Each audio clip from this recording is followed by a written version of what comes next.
समय का प्याला। साल 2025 की एक हल्की सर्द दोपहर थी। आदित्य उसी पुराने चाय के ठेले पर बैठा था जहां 10 साल पहले वो और उसके 5 दोस्त हर शाम चाय की चुस्कियों में दुनिया बदलने की बातें करते थे।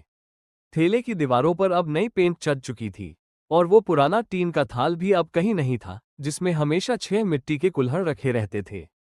आज बस एक ही कुल्हड़ था, उसके हाथ में ठंडी चाय और गुनगुनी यादें।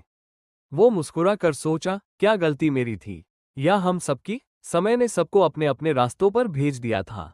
कोई शहर छोड़ गया, कोई परिवार में खो गया और कोई खुद में ही।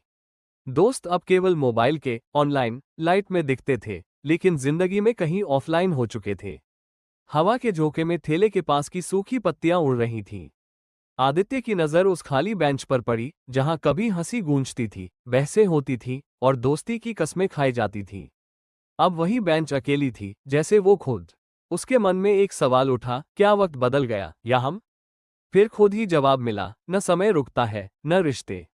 बस हम बदलते हैं और मान लेते हैं कि यही जीवन है।